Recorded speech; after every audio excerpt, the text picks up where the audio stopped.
everybody, and welcome to my YouTube channel, Sid Says. It's called that because I'm Sid and I'm saying things to you. I'm back! So I've been gone for a while. Originally, my plan was to upload a video every week, and that is just not gonna be the case. It seems like my upload schedule is gonna be a lot more sporadic. I'm gonna try to, at the very least, upload one video per month. I've already got plans for what I'm gonna do for my next video, and I'm hoping that one's gonna be out by Halloween because even though everything on my channel is very spooky-ish, I feel like the video I have planned next lends itself very well to Halloween, so hopefully that one will be out by Halloween. But enough about my next video. Let's talk about this video. We're going to be ranking every song from the musical Jekyll and Hyde. So what I got here is I've got a tier list, and this tier list is not mine, but it comes from the wonderful Twitter user one. So thank you so much. Thank you. And because everybody who, like me, who loves this musical, knows that the OG musical, like the one that if you went to go see this like in an actual theater or something, would not be these songs. Basically, everybody who's a fan of this musical knows that the actual musical that you would go see is trash. Trash garbage. They have mostly the same songs, but there's some different songs. There's like changes to the songs that were made that were just a huge downgrade. Everybody who's a real fan of this musical knows that the best version is the complete works version, which is, I guess, like, what's the word I'm looking for? Like the concept album, basically. So basically what I'm getting at is that all the songs in this tier list are based on the concept album, the complete works version. Sorry, my cat is just pissing so loud back there. Just like so freaking loud. Oh my god. And now she's scratching in the litter box. Enough about my cat pissing, right? Let's get into the tier list. So, I've taken the liberty of putting all these songs in order because for whatever reason, DDDD1 really dropped the ball and all the songs were out of order, so I put them in order. And also, just a heads up, the songs Mass and Once Upon a Dream Jekyll version are not on this list for whatever reason, but I'm just going to pretend like they are, add them in post or whatever. Anyway, I've decided to rank the list as so. S tier is for like the absolute bangers, the absolute slappers. These are the songs that go really hard. And not just in my opinion, they're just like objectively really good. A tier is going to be for the songs that I know are not for everybody, but personally I really like them. So they're going to go in A tier, you know, maybe they're not bangers, but they've got a place in my heart. B tier is going to be the songs that are like, they're okay. Like, I'll definitely rock out to them, but they're not like up there with like, you know, my favorites in the A and S tier. C tier is basically going to be reserved for songs where it's like, they're just fine. I don't hate them, but I don't love them either. They just kind of fall into this whatever category. D, I'm going to try to leave these for the songs that aren't really songs. If you know this musical, you know what I mean by that. They're like the kind of transitionary songs or like the setup songs or the songs that aren't actually songs. They're just like dialogue over a backing track. And then F tier is going to just be for the songs that I think are complete shit. It's like really bad. Like not even the concept album version of these songs can save them. So that's how I'm going to be ranking them. Hopefully I stick to my own word, but we'll see. This is not scripted. All right, so let's get into it. So, very first song, Prologue. This song is exactly what I was talking about for D tier, where it's not a song. It's not a song. He's just delivering this creepy little monologue with a backing track over it. He's like, and each of us has separate identities. You know, kind of like Hannibal Lecter style. I don't know. He kind of sounds like Hannibal Lecter to me in this opening. It's like so melodramatic, and I love it. So camp, but it's not a song, so it's gonna go in D tier. Sorry, Prologue. However, that brings us to our next song, I Need to Know, which is just, it is so good and like the most like campy, but also just like just straight up honestly really good kind of way. And I'm going to rant a little bit here. Remember how I said how the stage version of the show, like the official version of it, is much worse than the concept album? They replaced this song. This song did not make the final cut. They replaced it with like this boring ass fucking song called Lost in the Darkness. And like, I get it. It makes sense for the story, but it's so slow and it's so boring. And like, when you're opening a musical, you never want to open it with like a slow ass fucking ballad. You want to get people fucking hyped for it, right? So they definitely should have kept this song and thrown Lost in the Darkness in the trash. Fucking hate that song. It's so goddamn terrible. Anyway, I need to know S tier. I need to know what man plays this strange double game. His hand always close to the flame. Sickening. And then that brings us to Facade. Remember how I said you need to open a show with a fucking banger? This concept album version opens with 2. You have I Need to Know, and then it's immediately followed up by Facade. The ensemble doesn't really get a lot to do in this musical, unfortunately. They've got like 2 major songs. Both of them are slappers. Facade is definitely one of them. And I fucking love the townspeople in this. They're like just so over the top, like so cockney and so posh, depending on who they are. And they're all just like so high camp, and they're lovely. I wish they had more time to shine, but in the time they are given, man, do they just eat it up, man.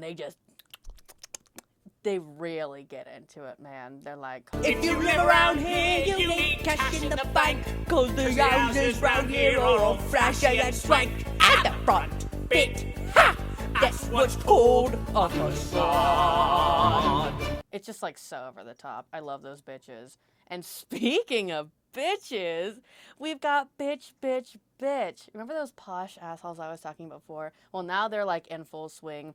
These are 2 characters. What are they? Lady Beaconsfield and Lord Savage. Basically, this whole song is just them, like, just being shady as fuck. And, like, you know, gossiping about people and calling them bisexual. You know what's really funny?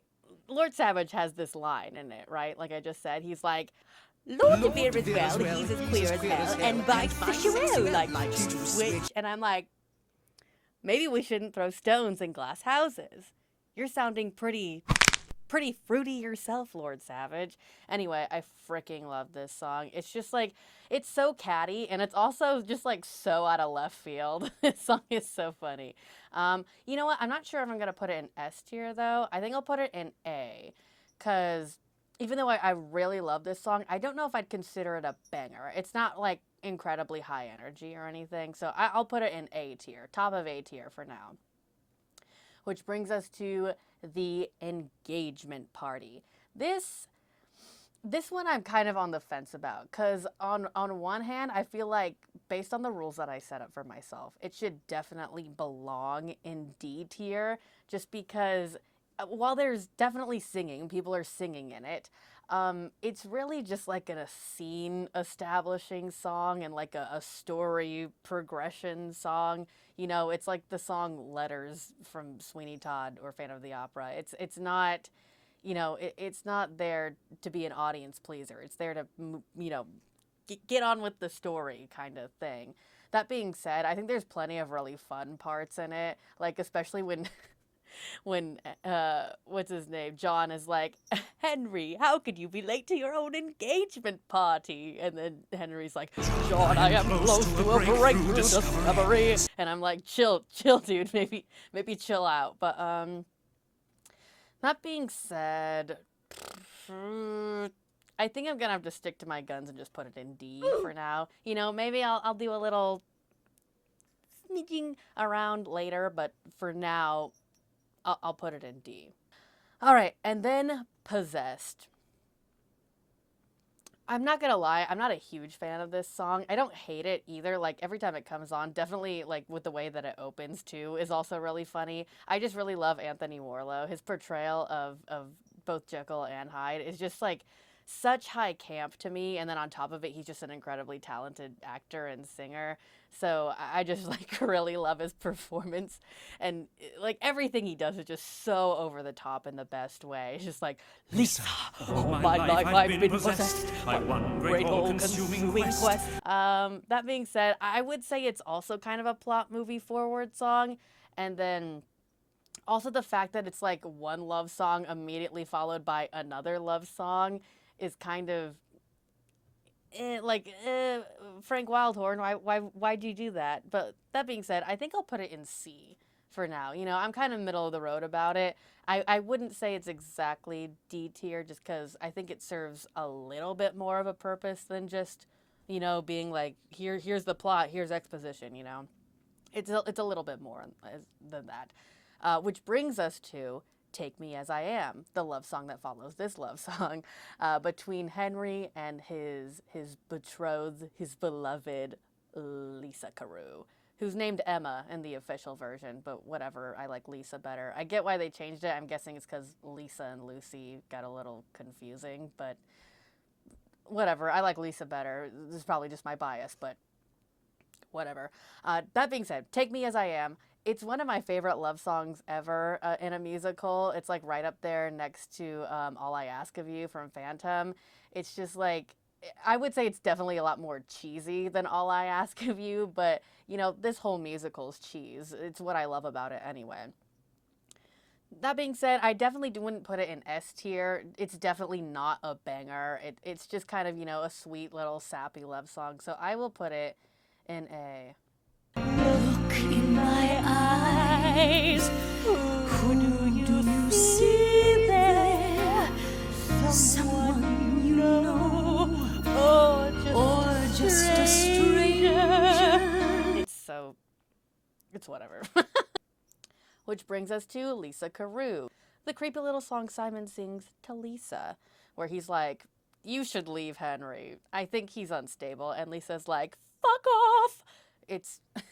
I honestly really like this song, but once again, if I'm sticking to my guns here, I would say it probably like either belongs in D or C, just because it is just kind of an exposition dump.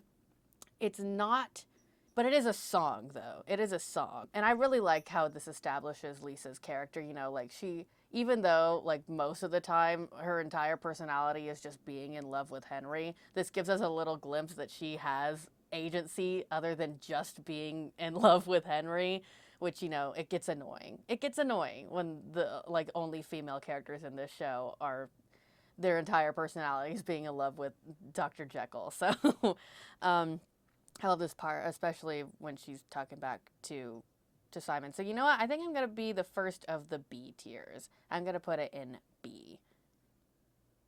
Actually, I retract that statement. I think it belongs in C. Like, yeah, I think it belongs in C. Like, it's fine. It's fine. Simon, enough! There's nothing more. Don't be a bore. You have your answer. That's how things are. Always be. And had your chance with me.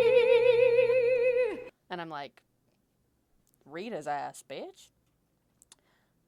But then we've got the Board of Governors. This song, not joking, is like 9 minutes long. I think over 9 minutes long. And every second of it is a certified slapper. I can 100% understand if people don't like this song, and sticking to my guns, it probably does belong in C or D tier just because it's definitely like an exposition dump of a song. But like, it's so well executed. And it's like just so over the top. Everybody's performances are just like high camp, 100%. Everybody is giving it their fucking all. They're putting their whole goddamn pussies into this thing. It's so good. It's so good. I often forget that it's 9 minutes long. Like 9 minutes goes by and I was like, that was 9 minutes? Holy shit. It's so good. So I'm gonna do a little sneaky move here, and I'm gonna put it in S tier anyway. Dr. Jekyll, enough of this madness! This is a hospital here to save lives! Do you think we would let you play havoc with all the high principles for which it tries? Jesus Christ, now my other cat is pissing so loud and scratching in...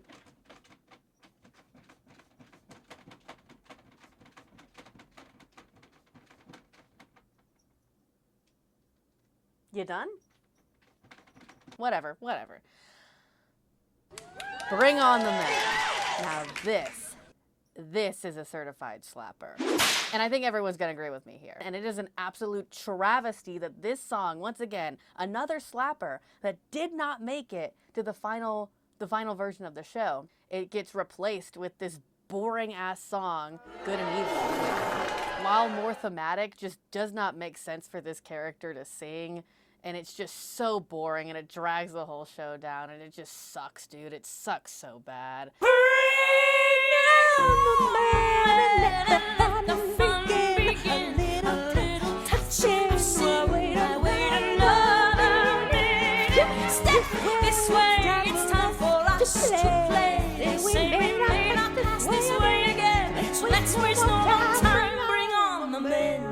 All right, but then we're back in the store. We got to move the plot along. So we have Lucy meets Jekyll. And it's exactly what it says on the tin. This is Lucy's character meeting Jekyll's character for the first time.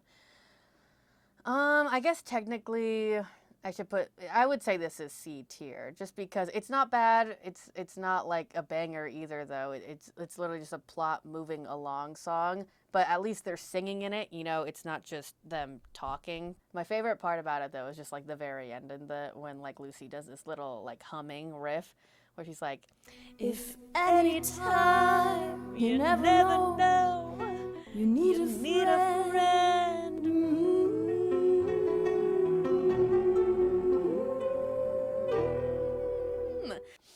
And then there's, how can I continue on? Jekyll's like, I got rejected.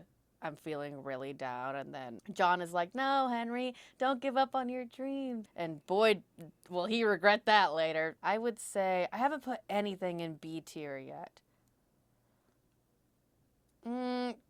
I'll say it's B tier. Just because I like the little leitmotif that happens throughout the show. You know, it's like, when this all began, I knew... Wait, no. You knew there'd be a price to pay. Then it comes up again over and over again, and I like it. I like when you listen to a musical and you're like, I've heard that one before, but with different words. Musical fans, when they hear a leitmotif, yeah! All right. But then we've got This Is the Moment. And not only does this song rip, it rips hard. It's also just so funny when you know what happens immediately after it. He's like singing about how like his life is gonna be so fucking awesome from now on after he experiments on himself with this fucking serum and how nothing bad is ever gonna happen. But yeah, just like whenever I hear the like opening like little keyboard sound of this song, it really makes me laugh, and then I jam out forever, and then I can never hold that final note because every single song in this whole goddamn musical ends with the longest note any human has ever been able to sing ever on planet Earth, and this one is definitely the worst of it. It goes on for so goddamn long, but a really good song. Oh my god. Fucking never get cats, dude. They just piss so loud. They scratch so loud. You get their nasty little hairs in your mouth. I love my sweet baby. Aww. Little baby. Oh, little baby cat. Oh, little cat. Moment for moment. This was the moment. The greatest moment.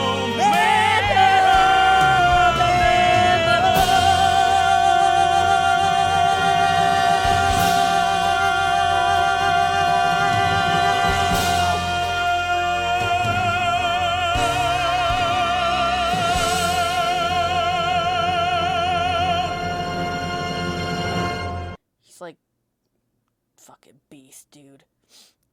Speaking of beasts, transformation, which is like just it's definitely not S tier, just because if I'm sticking to my guns here, it should probably go in D tier. There is singing in it, but it's also a lot of talking, just like over a backing track.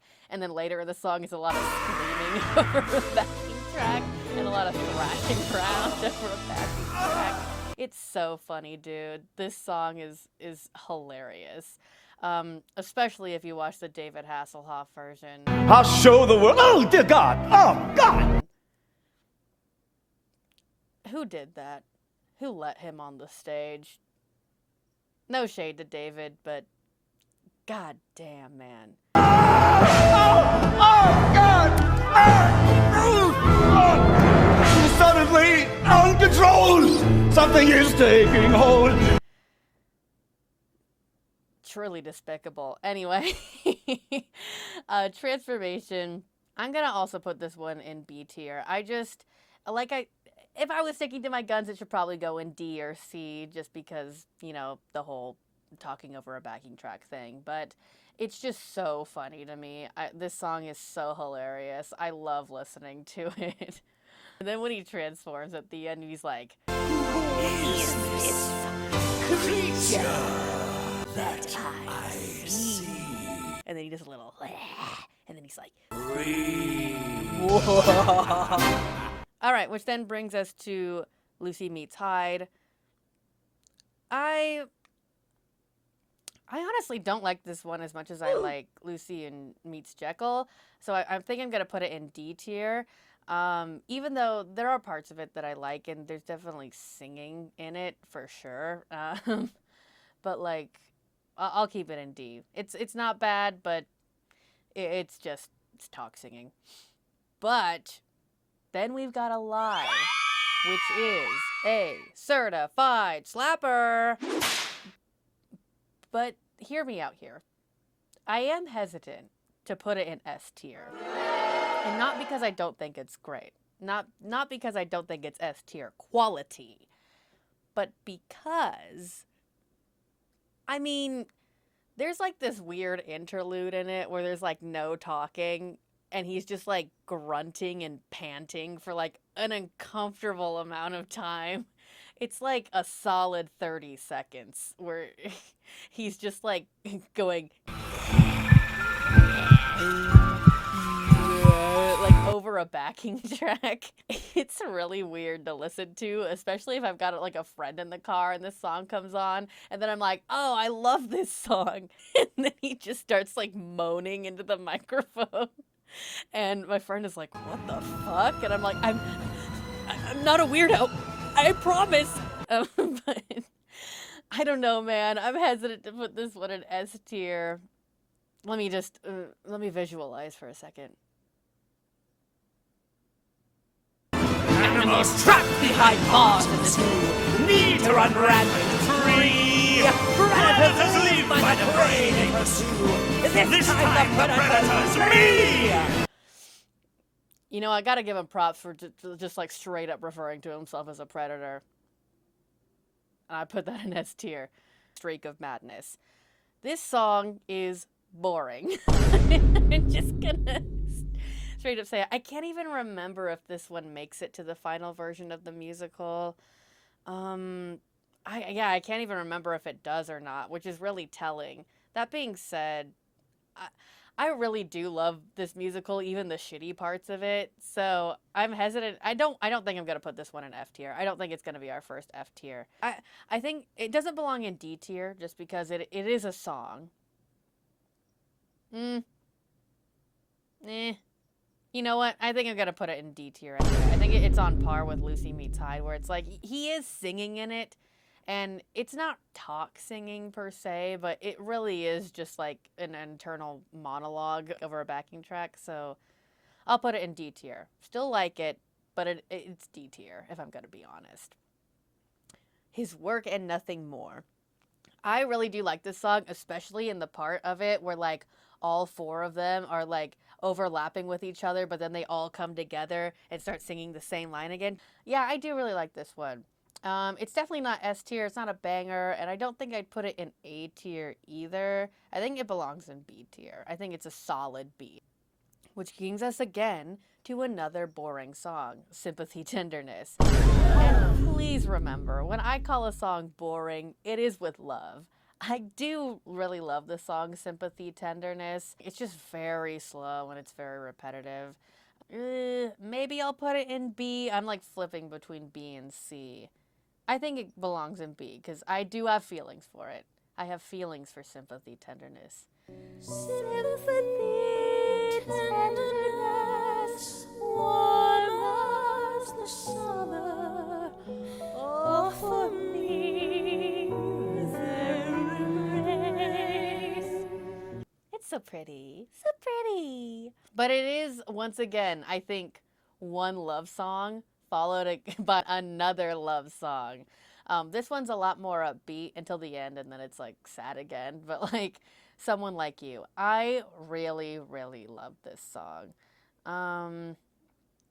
Yeah, I would put it on the same level as Take Me As I Am. This is like, once again, another one of those love songs that like really just gets me in the heart. Someone like you, from someone like me, then suddenly nothing will ever be the same. This song's really good. Murder, Murder. Oh my god. Once again, this is like the second time, I think the second and last time the chorus ever gets to shine in this musical, and boy did they shine. Immediate S tier. Murder, Murder is so good. The beginning of it, I love it. Started loaded murder, murder, devil brought the candle, the steps and say falls cathedral. This did make it to the musical, by the way, like the actual stage production. But I feel like the concept album version is better. It's definitely better. It's more hype. But then it's followed. This is my biggest gripe here. This song, Letting Go. I'm so sorry. Like I said, I do have a soft spot in my heart for every single one of these songs in this musical. It's one of my favorite musicals of all time. But Letting Go, especially because it follows right after Murder, Murder, which is so high energy, so high octane, and it's just followed by this boring ass, and if I'm gonna say it, completely fucking pointless song. Just like the contents of the song are just so stupid. It's like Lisa and her dad singing to each other. And while I think in any other context this song would be pretty sweet, they're singing about like basically like how she's getting married and how he's losing his little girl, but they're acting like they're never gonna fucking see each other again, when in reality they're probably gonna like live right next door to each other. It's like so melodramatic and not even the way I like. I'm like, whatever, get over it, shut the fuck up. Which then brings us to our next boring song, Reflections. Objectively, this song is boring. However, what I really like about it is that none of the lyrics rhyme. And you know why they don't rhyme? It's because every single line in this song is ripped directly from the source material, from the book. And I just really appreciate that. I was first introduced to Jekyll and Hyde the story like in the book. I read the book first. And so like when I heard this song, I was like, oh my god, they ripped it straight from the book, which I really enjoy, just because so much of this musical is so drastically different from the source material that I appreciate that they actually put some source material shit in here. I think Reflections, even though I like it, does belong in D tier. He is singing in it, but like I said, none of the words rhyme. It's very slow. It's basically just like a sung monologue over a backing track. So I think it belongs in D. So now we've got In His Eyes, which is yet another fucking love song where Lucy and Lisa are singing it at the same time, and they're talking about how much they love Henry. Please, please, for the love of God, let these women have personalities. Please, I'm begging you. In His Eyes, I don't hate this song. It's just, once again, another love song. It's pretty melodramatic, but like in a fun way. It really depends on my mood. Like, if I'm in a bad mood and this song comes on, I'm like, fuck no, I skip this song. But if I'm like in, you know, like a silly, goofy mood and this song comes on, I'm like, I'm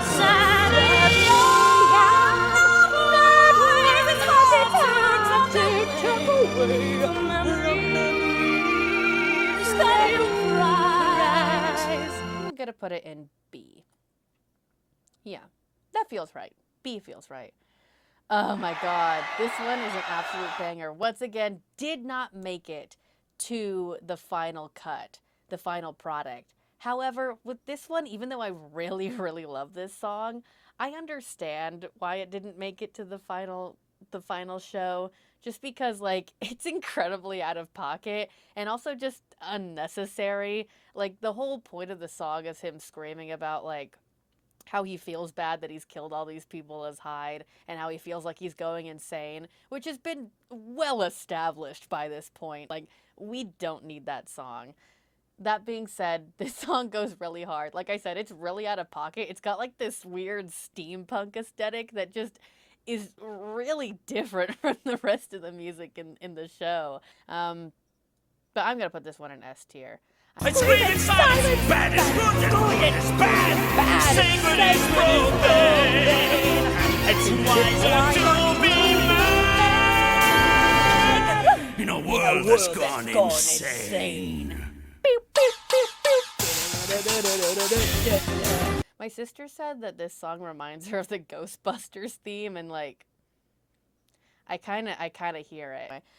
Girls of the Night. Once again, boring song. I'm pretty sure this one made it to the final cut. Actually, I'm not sure. If it didn't, I would understand, because once again, it's a little pointless. It's once again Lucy singing about how much she hates her life, which by this point in the musical has been well established. That being said, I do have a soft spot in my heart for it. It's on the same level as In His Eyes for me, where if I'm in a bad mood, I'll probably skip it just because I'm just like, I don't want to listen to a slow-ass song right now. But if I'm in a good, well, I'll definitely like, melodrama sing along with it. I have my hopes, I have a child, the children must be fed. Jesus, my cat is going crazy. Get off of there, Stinky. I've got like a recording booth, like a fabric recording booth, and he loves climbing it. You need to get off. I'm recording right now. Oh my god.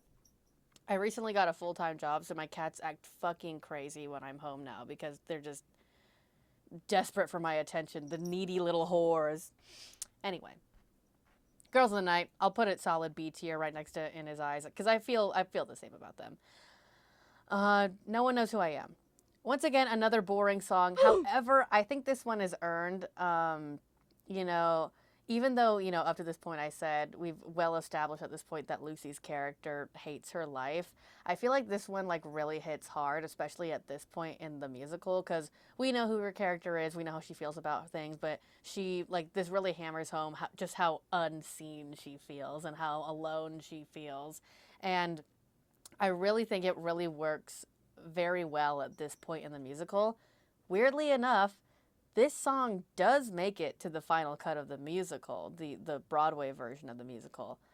But for whatever reason, they have it as Lucy's like establishing character number, which just does not work well in my opinion. Because if you have it later in the musical, after we know who she is and she sings, no one knows who I am. The audience is like, no, Lucy, no, we know who you are, Lucy. Aw, and, they sympathize with her. But, like, she, like, walks on stage and she's like, no one knows who I am. And I'm like, you're right, bitch. I just fucking met you. Who the hell are you? But this version of the song, I think I'll put it in the solid B tier because, once again, I feel similar to In His Eyes, Girls of the Night. Where if I'm in a bad mood, I'll skip it, but if I'm in a good mood, I'll definitely melodrama sing along to it. Also, oh my god, cat hair in my nose. Jesus Christ, I've got a dust around here. But the last part of the song, like, it ends with, like, Hyde. He's like, I know who you are, my dear. And she's like, for a moment I thought it was someone else. And he's like, for a moment, it almost was. But, like, when Anthony Warlow says it, it's almost, like, creepy and almost heartbreaking, where it's, like, Jekyll almost, like, was able to reemerge, from Hyde, just from feeling sympathy for Lucy, but Hyde was still able to overpower him and keep, I guess, the facade, the face, whatever it is. Yeah, like, it's really, I think, one of my favorite, like, just, like, actual, literal, solid acting moments in it. It's very creepy, but it's also kind of sad. I really like it.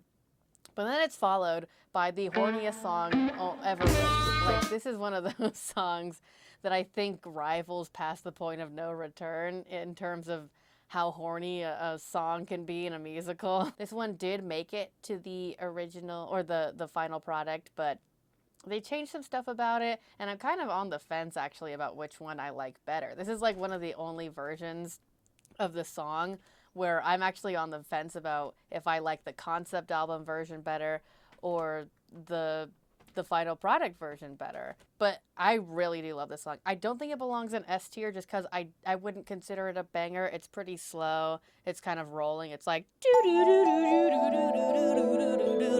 but I think it's a solid A. Definitely an A tier. Moving on to the next song. Once again, boring fucking song. Once Upon a Dream. Once Upon a Dream, there are 2 versions of this song, at least in the concept album version. Once again, not sure if this one made the cut to the final product, but I'm ranking this one based on Lisa's version of it, which is just, it's boring. Sorry, Lisa. I hate to put 2 of Lisa's songs in the F tier, but it's just really boring. Oh, and for the record, Jekyll's version of this song also goes in F tier, if that makes it any better. This song's just really boring. You know what? Actually, let's go back in time for a second, because I forgot to rank Mass, because I skipped over it.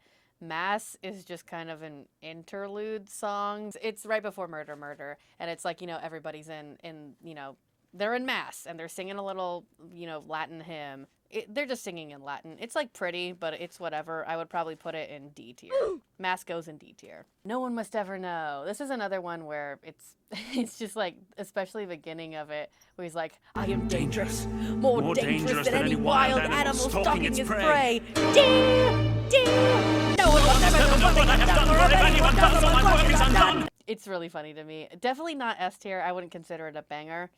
You know what? I actually would consider it a banger, but I wouldn't put it in S tier just because, you know, it's definitely like a transitionary song. And honestly, it's not 100% needed because, once again, by this point in the musical, it's well fucking established that he's gone crazy and he doesn't like the bad things that he's doing. So that in mind, I think I'm still going to put it in A tier because I do really like this song. A new life. This song really, really, you know, lovable place in my heart. I love this song. That being said, I do acknowledge how boring it is. I know a lot of people would probably put it in like maybe B or C, maybe even D or F, like definitely not A. However, to me, it is A. I'm putting it in A. I'll spare you and not put it in S just because it definitely isn't a banger, but it's good to me.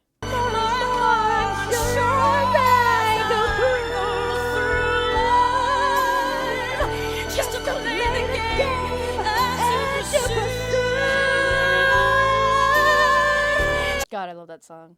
And then the funniest part is she sings this whole song and then she dies. Just another example of the unintentional camp in this whole musical. Confrontation. This is that bitch. This is the song where if you don't know any other song from this musical, you know this song. People who can actually pull off this song and not have it be ridiculous to watch are literally gods amongst men. They're really good. If you want to have a good laugh, though, watch David Hasselhoff's rendition of it. He definitely does not pull it off, but God, is it entertaining to just watch him. Live inside you forever. No, Satan himself by my side. No, and I know that now and forever they'll never be able to separate Jekyll from Hyde.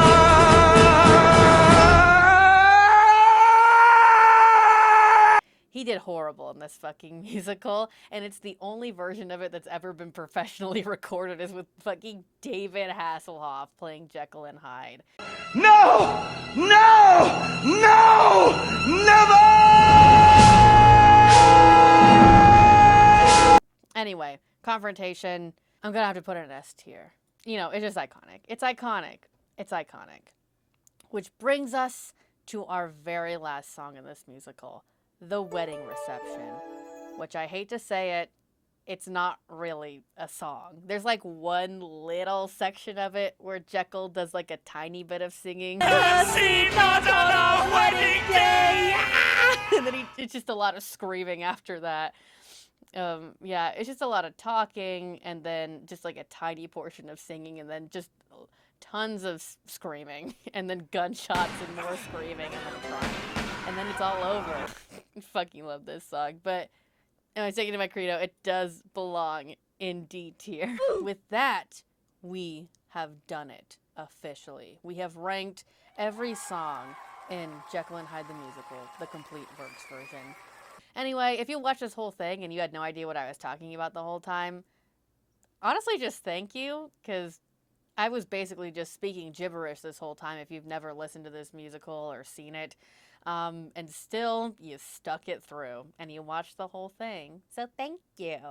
Like I said, I plan to have a new video out hopefully by Halloween. I have big things planned. I'm actually going to do research for it. And I'm going to do a script. Ooh, it's going to be like a whole thing. But yeah, hopefully I'll have this one up soon and then I'll have the next one up by Halloween. So thank you so much for watching. Bye.